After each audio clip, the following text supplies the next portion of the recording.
तो राहु की महादशा को हम लगातार डिस्कस कर रहे हैं जब भी आपके चार्ट में विभिन्न भाव में राहु स्थित हो, और ये वीडियो अब आपके थर्ड हाउस के लिए रहेगी। देखिए, थर्ड हाउस में राहु स्थित है तो सबसे पहले तो थर्ड हाउस राहु को बहुत पसंद है, और यहाँ पर आपको सबसे पहले अब ध्यान देना होगा आपके शनि पर भी और आपके थर्ड लॉर्ड पे।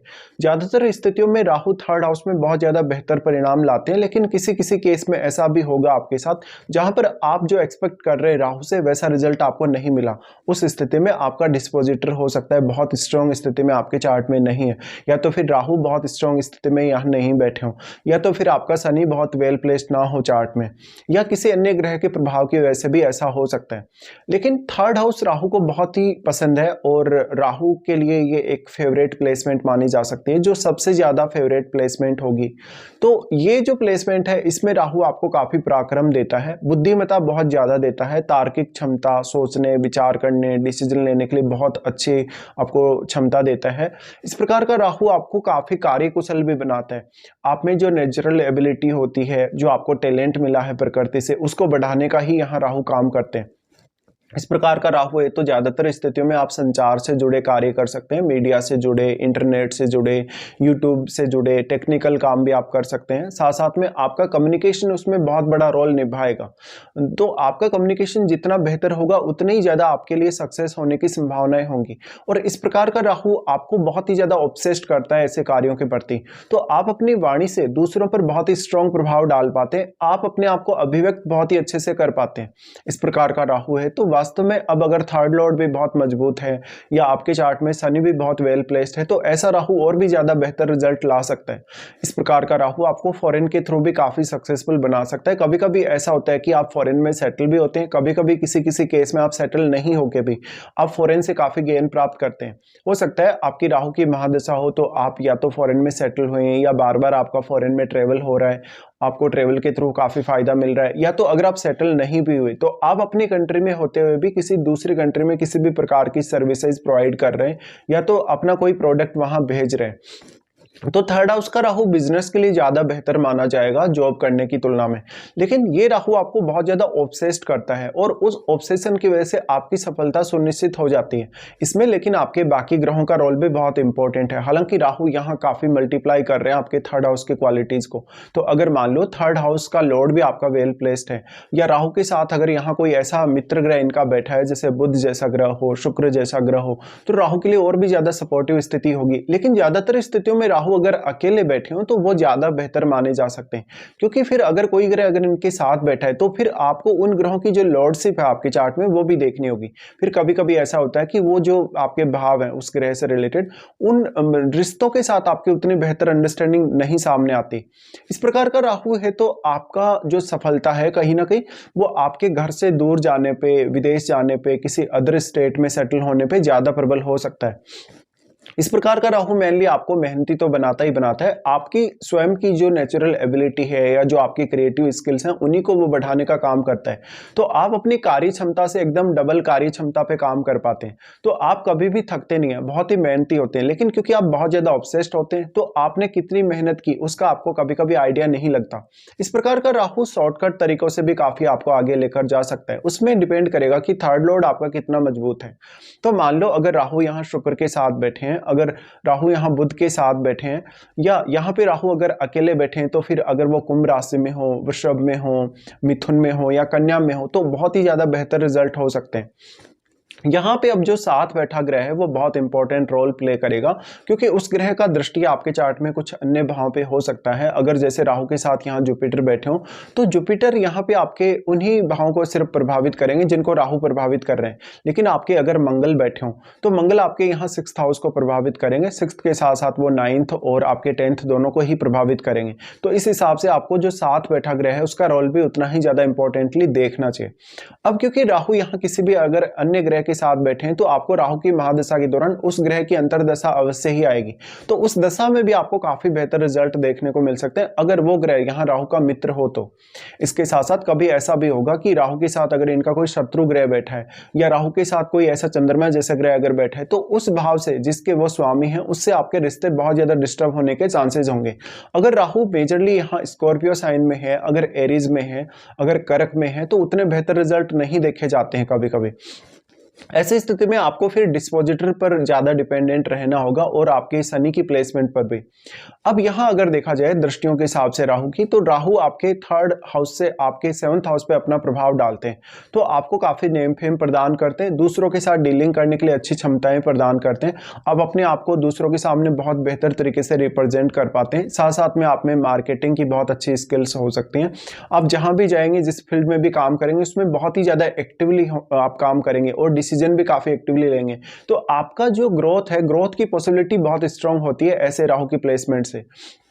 अब देखिए यहाँ, क्योंकि आपका थर्ड हाउस जुड़ रहा है आपके सेवंथ हाउस से, तो दूसरों के साथ आपको कम्युनिकेट करने में ऐसा राहु काफी सपोर्ट करता है। लेकिन राहु मैरिड लाइफ के लिए अच्छा नहीं है, आपके रिश्तों के लिए अच्छा नहीं है, पारिवारिक रिश्तों के लिए भी और अपने भाई बहनों के साथ जो आपका रिश्ता है उसको लेकर भी। ऐसे में आप एकदम अलग आइडियाज रखने वाले हो सकते हैं अपने घर के लोगों से।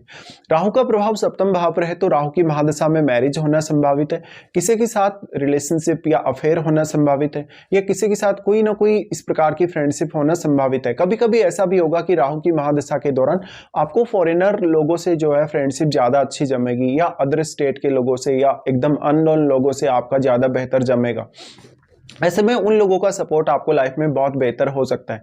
इस प्रकार का राहु है तो जातक बहुत ज्यादा धनवान बन सकता है, लेकिन इस केस में राहु आपको सेल्फ एफर्ट के थ्रू धनवान बनाते हैं, यानी आपको काफी सेल्फ डिपेंड बनाने का भी राहु काम करते हैं। सप्तम भाव पे राहु का प्रभाव होने से पार्टनर के साथ अक्सर झगड़े और विवाद देखने को मिल सकते हैं। अगर आपके सप्तम भाव में मंगल जैसा ग्रह बैठा हो, सूर्य जैसा ग्रह बैठा हो, शुक्र जैसा ग्रह बैठा हो, तो भले ही इंडिविजुअली आपके लिए बहुत ज्यादा अच्छा हो सकता है, लेकिन आपके रिलेशनशिप या आपकी मैरिड लाइफ के लिए आपको बहुत ज्यादा सतर्क होना पड़ेगा।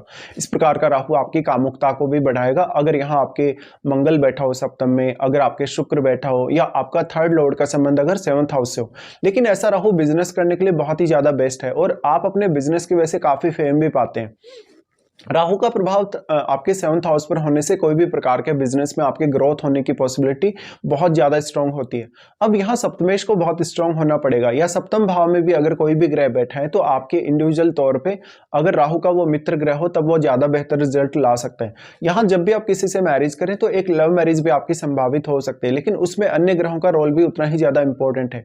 फिर राहु अपना प्रभाव डालते हैं आपके नवम भाव में। देखिए नवम भाव में ऑलरेडी केतु स्थित है, तो आपका भाग्य आपको उतना साथ नहीं देगा, ऐसा हो सकता है। तो आपको अब अपने खुद के दम पे, अपनी खुद की मेहनत के बल पे ही काफी कुछ अपनी लाइफ में करना होगा।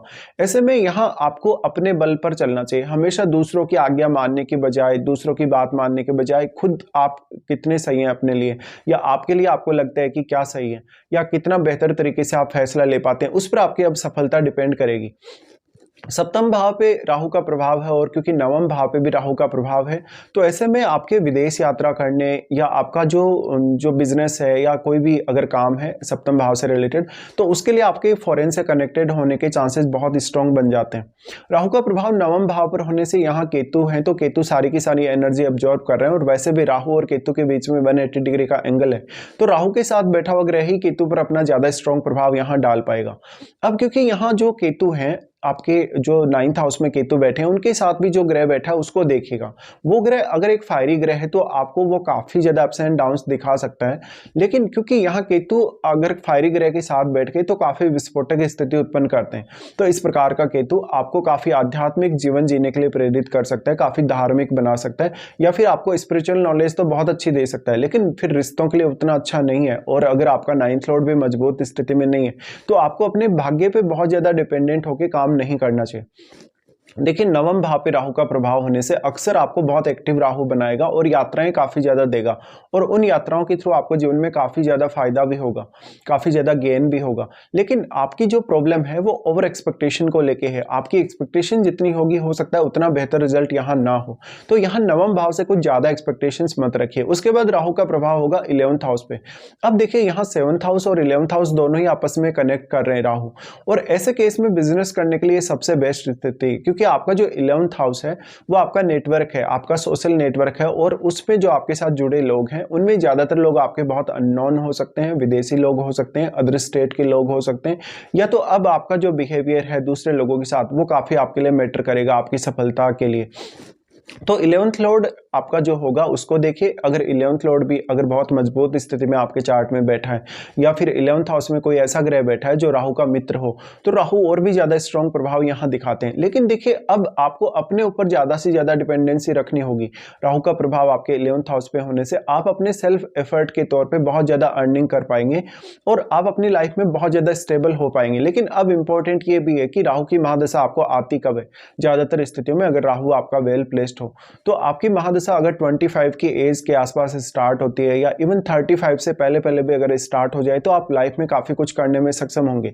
बट किसी किसी केस में जैसे आपकी राहु की महादशा 50 की एज में स्टार्ट होती है, 55 की एज में स्टार्ट होती है, तो उस समय आप उतना ज्यादा राहु की महादशा को यूटिलाइज नहीं कर पाएंगे।